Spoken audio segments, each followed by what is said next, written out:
Angel Santo Domingo! Ako lang ang nagpasipol sa'yo, pero pati ako sinipsip na ugat mo! Dahil hindi ko na kaya kawalangian mo, Durango! Isa kang demonyo! Salot ka sa lipunan! Ikaw ang nagpaparami sa PNP! Wala kang karapatang magsuot ng uniforme! Isa ka pandagdag sa problema ng bayan! Ano naiintindihan mo sa problema ng bayan? Sasabihin ko sa'yo, ang problema lang ay pera! Pera! Pera! Pera! Ano pa ba sa palagay mong dahilan kung bakit pinakawalan kita katulad na iba pang kriminal na kasama mo? Para bigyan ng masarap na buhay? Tara!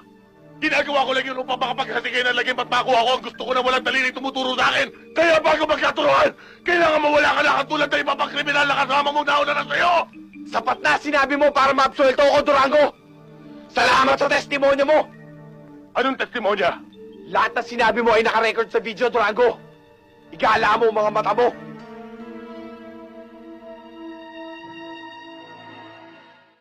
Gulat din naman ako sa'yo. Akala ko hindi mo sisiputin ang pasabi ko. Baka ka ako nagkadaga ang dibdib mo. Kahit sino, basta't nagpasabing gusto akong makausap, inaharap ko. Ano ba ang problema, kaibigan? Hindi kita kaibigan! Lalo pa't sa pulis na katulad mo. Kung ganon, anong kailangan mo sa akin? Gusto ko malaman kung bakit ka binansag ang SL-45. Gusto ko magkasubukan tayo ngayon. Bakit patayaan tong doon? Maaari naman natin pag-usapan yan sa mahusay na paraan.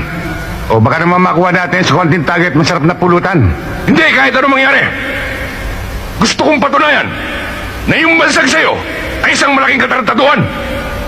Kaya bumunot ka na, Yeseng, para malaman ko na kung gaano kakabilis. Alam mo masakit niyan?